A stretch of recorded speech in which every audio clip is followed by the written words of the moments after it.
la dictature de Sylvanus Olympio, parlons-en. Il faut être subtil dans l'analyse de ce type de personnage. Vous allez remarquer donc que pour un bon nombre de pères des indépendances de plusieurs pays, au fur et à mesure des années, les régimes se sont durcis. J'en déduis, au regard de ce que vous dites, qu'aucun père fondateur n'était un saint à l'époque. Absolument pas. Aucun n'a été propre, étincelant. Alors, quand on emprisonne ses adversaires politiques, les gens de son propre camp, comme Méati, est-ce qu'on peut parler de nécessité pour pouvoir avoir les mains libres pour travailler, ou tout simplement c'est un mal-être, un malaise par rapport au débat démocratique? Ce n'est pas une nécessité, mais c'est à l'image des tribulations d'un homme. Monsieur Olympio a des hommes politiques avec lesquels il a lutté et avec lesquels il a réussi à bouter le côlon et à obtenir l'indépendance. Lorsque cette indépendance est obtenue, il reste le débat de comment est-ce qu'on gère le pays.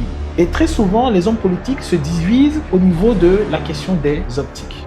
Au niveau du Togo, avec M. Olympio, ça a été le cas. Et malheureusement, dans le contexte qui était le leur, très souvent, lorsqu'on ne s'entend pas avec les personnes qui, en réalité, d'une certaine manière, ont votre niveau, vous voyez, ils ont la même capacité de mobilisation, plus ou moins. Ils ont les contacts, ils ont le réseautage, et ainsi de suite. L'automatisme, très souvent, comme c'est perçu comme des dangers, c'est de les enfermer. Et en fonction de ça, oui, les hommes de politique se déchirent.